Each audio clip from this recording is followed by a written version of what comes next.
내가 빨간 줄로 다 해놨어요. 내가 옛날에 읽으면서. 내가 옛날에 되게 꼼꼼했기 때문에 그렇게 해놨는데, 공책에도 다 적어놓고 그랬는데, 이제 이렇게 다 해놨다고요. 내가 옛날부터 이렇게 빨간 줄로 에포케 작용도 해놓고 다. 예.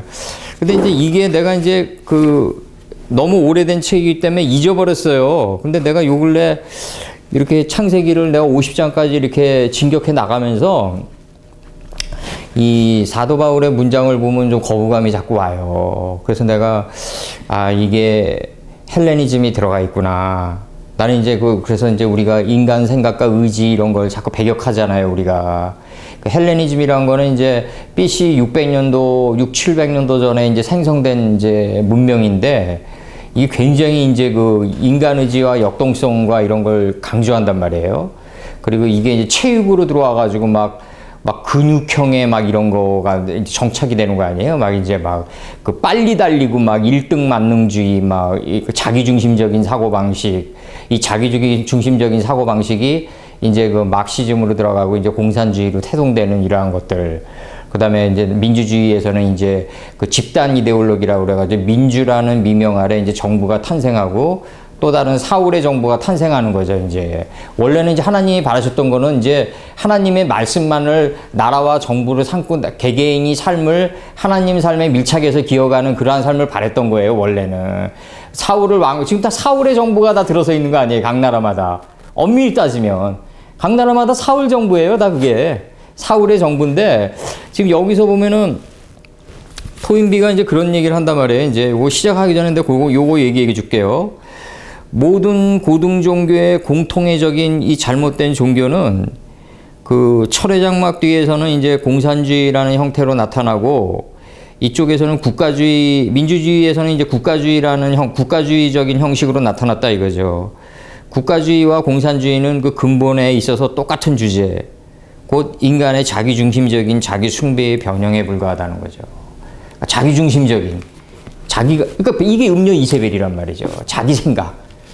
그러니까 이건 토인비가 이제 그리스 문명을 놓고 얘기한 거고, 우리는 그 이전에 이제 아말렉이라는 족속이 있었어요. 아말렉이라는 족속이 있었다고요. 모세가 손을 들면 아말렉이 지고, 모세가 손을 내리면 내 생각엔 아말렉이 이기고, 이 자기중심적인 자기 생각이 이게 아말렉이었단 말이죠.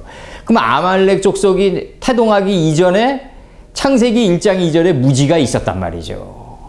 이미 어둠이란 게 존재했다는 거죠, 바로. 예. 이게 바로 아말렉 족속으로 드러나고 사울의 정부로 드러나고 토인비 말대로 이제 각종 변형된 상태로 계속 지금까지 오는 거예요, 이제.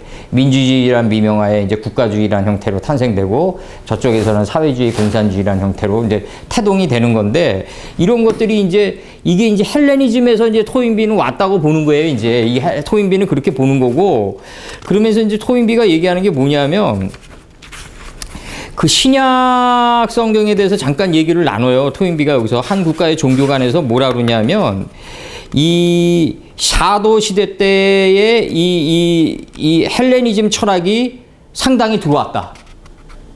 그리고 사도 시대 때는 헬레니즘 철학의 영향을 받을 수밖에 없었다.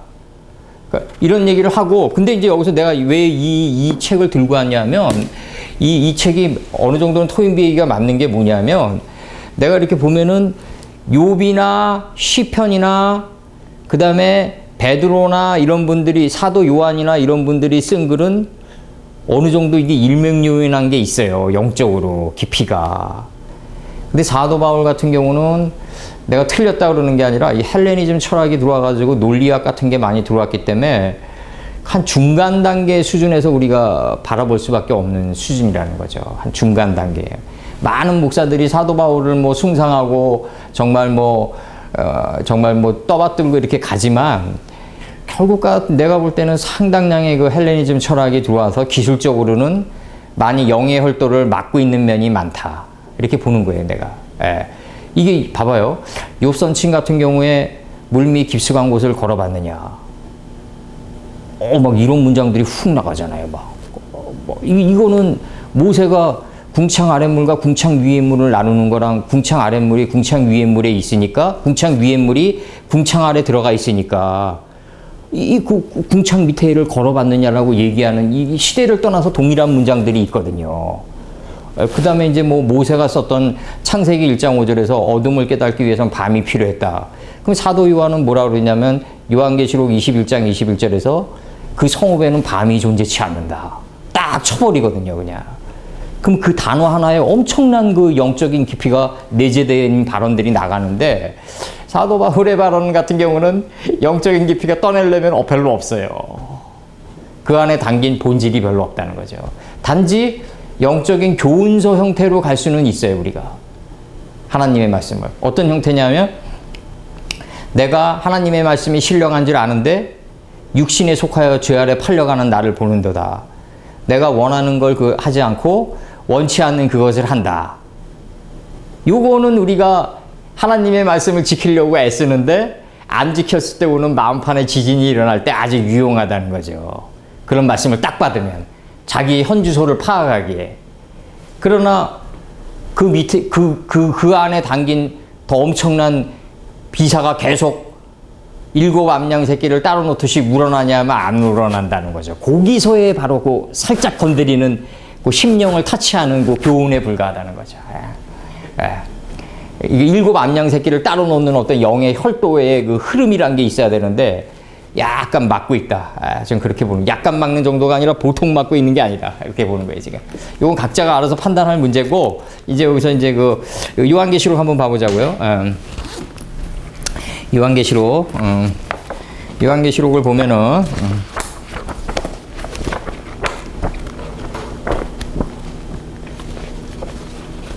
이 사도 요한에게 왜 요한계시록을 쓰게 했을까? 깊이가 좀 달라요. 요한계시록에 이 사도 요한도 굉장한 깊이에 들어가 있는 분이에요. 예. 요한계시록 2장을 보면은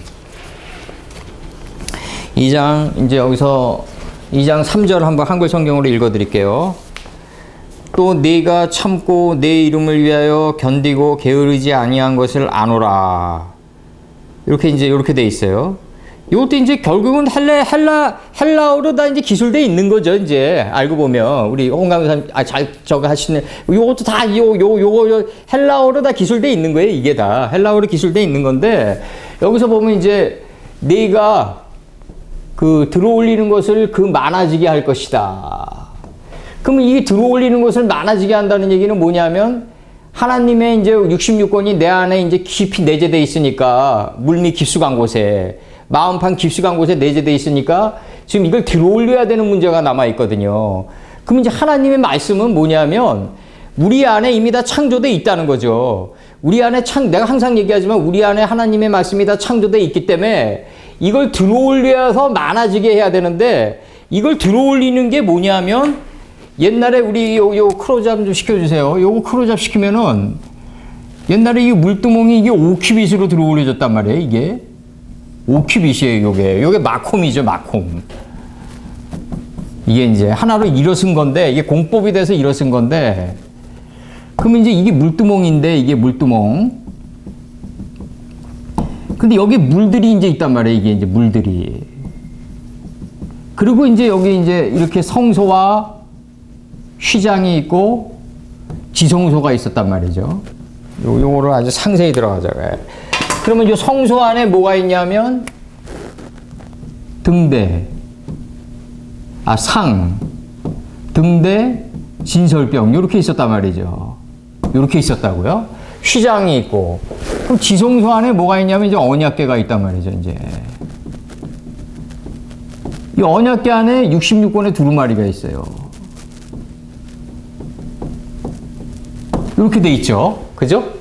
그러면 이 지성소가 이제 결국은 하나님의 말씀을